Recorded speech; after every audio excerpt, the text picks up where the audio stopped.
Hello everyone, welcome to your channel in rational English classes. आप लोग का बहुत बहुत स्वागत है रेशनल इंग्लिश क्लासेस में। आज हम लोग पढ़ेंगे एटिकेट्स एंड मैनर्स के बारे में। एटिकेट्स का अर्थ होता है शिष्टाचार, आदाब, तहजीब, और मैनर्स के माने होता है तौर तरीके।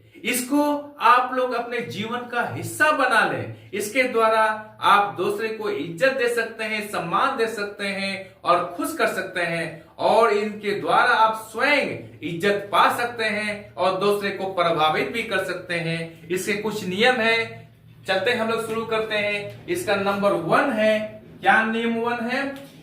If you are unable to understand the words spoken by a person and if you want him to repeat the same for you, you should say, "Pardon, I beg your pardon." That's all. यदि कोई आदमी आपसे बात कर रहा है, आप किसी कारणवश उनकी बात को नहीं समझ पा रहे हैं या नहीं सुन पा रहे हैं, तो आप बोलेंगे पार्डन और आई बेग योर पार्डन। आप पार्डन भी बोल सकते हैं या आई बेग योर पार्डन बोल सकते हैं। मोबाइल में आप बात कर रहे हैं, उसकी बात को नहीं समझ पा रहे हैं या सुन नहीं पा रहे हैं, तो हम लोग क्या बोलते हैं? थोड़ा जोर से बोलिए, जोर से बोलिए। शिष्टाचार ये नहीं कह रहा है, शिष्टाचार ये कह रहा है कि आप पार्डन बोले या फिर आई बेग योर पार्डन बोले। That's all. दूसरा इसका पॉइंट है, दूसरा नियम है क्या?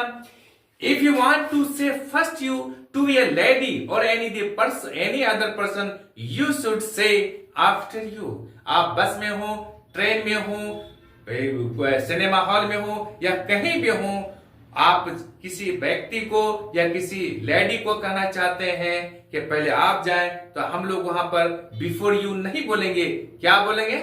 After you, after you. That's all. उसका नंबर 3 में ये नियम है, if you want to leave a gathering और meeting and if you want to ask your way through a crowd, you should say excuse me. यदि आप किसी meeting बैठे हो, सभा में बैठे हो, तो आपको और वहां से आपको जाना पड़े, आपको छींक आ जाए या थूक फेंकना हो या पादना ही हो, तो आप यहाँ क्या बोलेंगे? एक्सक्यूज मी। या 2-4-5 आदमी खड़ा है रास्ते में और आपको जाना है, तो आप उनको बोलेंगे हटिए नहीं, हटिए ये नहीं बोलेंगे, आप बोलेंगे excuse me.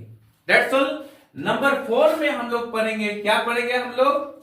If someone offers you something but you do not want to take that, you should say, क्या करना चाहिए? No thanks. यदि कोई आदमी आपको कोई चीज देता है और आप उसको नहीं लेना चाहते हैं, तो आप बोलिए no thanks. That's all. No thanks नहीं बोलिए, नो है बीच में कोमा है, उसके बाद थैंक्स बोलिए। इसका मतलब कोमा के स्थान पर आपको थोड़ा पॉज लेना है, बोले नो थैंक्स। That's all.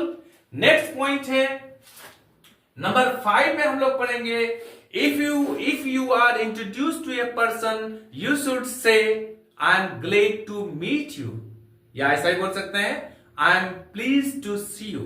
यदि आपका परिचय किसी आदमी से किया जाए, तो आप उनसे मिलकर के बोलिए I am glad to see you या फिर I am pleased to see you. इसका नेक्स्ट पॉइंट है, 6ठा नंबर में है, क्या है? If a person seeks your help और wants something from you, you should say with great pleasure. यदि कोई आदमी आपसे मदद मांग रहा है, सहायता मांग रहा है, और या फिर कोई चीज आपसे मांग रहा है, तो आप उनको कहेंगे with great pleasure. That's all. Next point 7वां नंबर में हम लोग पढ़ेंगे, if a person wants to accompany you or wants to come to your house, you should respect his desire. You should say welcome, you are most welcome. यदि कोई आदमी आपके साथ आना चाहता है, मान लीजिए कार में या फिर मोटरसाइकिल में आपके साथ आना चाहता है या आपका घर आना चाहता है, तो आप उनको बोलेंगे welcome, you are most welcome.